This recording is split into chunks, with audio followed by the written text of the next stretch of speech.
एक समय था कि द्रौपदी को मालूम पड़ा कि कोई बहुत पहुंचे हुए संत आए हैं और उनके दर्शन करने के लिए जाना चाहिए।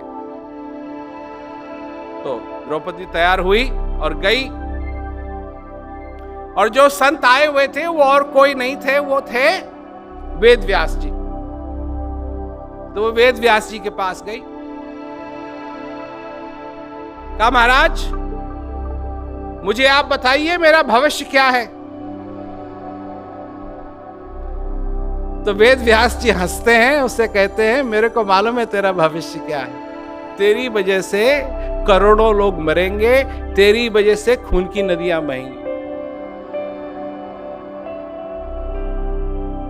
द्रौपदी कहती है महाराज मैं नहीं चाहती कि मेरे वजह से करोड़ों लोग मरें, मैं नहीं चाहती कि मेरी वजह से खून की नदियां बहें, कोई उपाय बताइए। वेद व्यास जी देखिए उस समय वो लिख रहे हैं महाभारत, तो वो कह सकते हैं द्रौपदी को कि कोई उपाय नहीं है, ये तो होगा ही। परंतु फिर भी क्योंकि वो दयालु हैं, वो द्रौपदी से कहते हैं ठीक है मैं तेरे को बताता हूं, अगर तू नहीं चाहती है कि तेरी वजह से करोड़ों लोग मरें, तेरी वजह से खून की नदियां बहें, तो मैं तेरे को एक इलाज बताता हूं। 3 चीजें अगर तू करेगी तो ये कुछ नहीं होगा, खून की नदियां नहीं बहेंगी, करोड़ों लोग नहीं मरेंगे। 3 चीजें, सिर्फ तेरे को 3 चीजें करनी। क्या? ध्यान से सुनिए, ध्यान से सुनिए, आप भी इसको अपना सकते हैं, पर ध्यान से सुनिए। तो वेद व्यास जी कहते हैं 1, किसी का अपमान मत करना।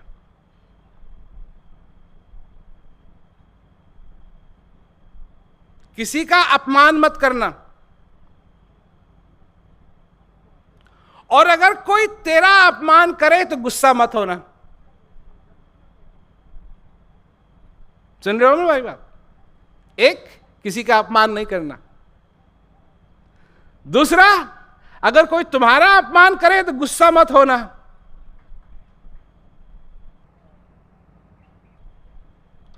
और तीसरी चीज, अगर किसी ने तुम्हारा अपमान भी किया और तुम गुस्सा भी हो गए, तो तीसरी चीज क्या नहीं करनी है? बदला मत लेना।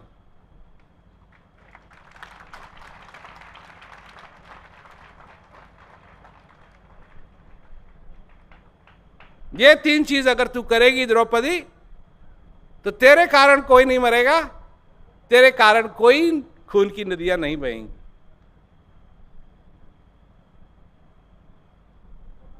खैर, महाभारत की कथा सुनी होगी। भैया वो कथा नहीं है ये महाभारत तो अब हो रही है।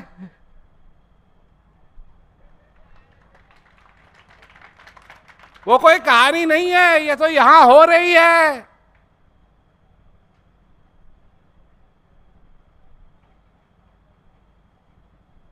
और तुम हो, तुम पे निर्भर है, तुम पे निर्भर है। वो सिर्फ कहानी नहीं है, वो तो असली चीज है। और इस कहानी के बीच में अगर तुम 3 चीज कर सके,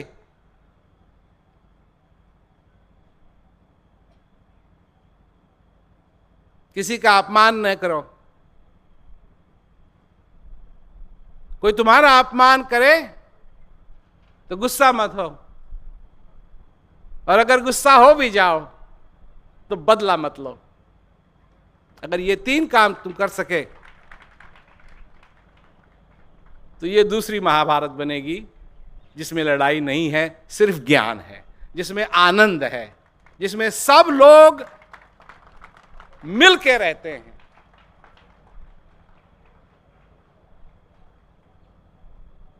महाभारत भी तुम्हारा भविष्य है, और एक और भविष्य है तुम्हारा, जिसमें तुम शांति से, आनंद से अपनी जिंदगी गुजार सकते हो। यह भी संभावना है। तुमको यह चूज करना पड़ेगा कि तुम क्या चाहते हो। लड़ाई चाहते हो या शांति चाहते हो? जब तक तुम अपनी जिंदगी के अंदर यह संकल्प नहीं करोगे कि तुमको क्या चाहिए, यह महाभारत की लड़ाई एक ही दिन नहीं, दूसरे दिन भी होगी, तीसरे दिन भी होगी, चौथे दिन भी होगी, पांचवें दिन भी होगी। जब से उठोगे तब से और शाम तक ये महाभारत की लड़ाई होती रहेगी तुम्हारे हर दिन, जब तक तुम्हारा ये श्वास पूरा नहीं होता है।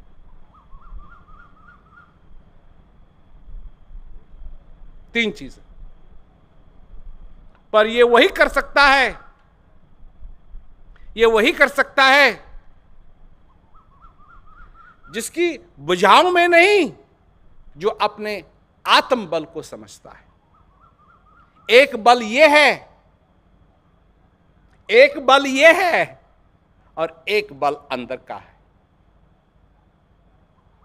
ये बल तो तुम उठक बैठक करके बना सकते हो, परंतु फिर भी एक ऐसा समय आएगा कि ये बल तुम्हारा काम नहीं करेगा। परंतु अंदर का जो बल है, आत्मा का जो बल है, अगर उसमें तुम ताकतवर हो तो वो ऐसा बल है कि तुमको बलवान बनाएगा। कब तक? जब तक तुम आखिरी श्वास नहीं ले लेते। वो है असली बल, वो है असली बल। मैं कहता हूं उस बल में बलवान बनो। वो जिस बली के पास वो बल है, वो नफरत के बाण नहीं चलाता है, वो दया के बाण चलाता है।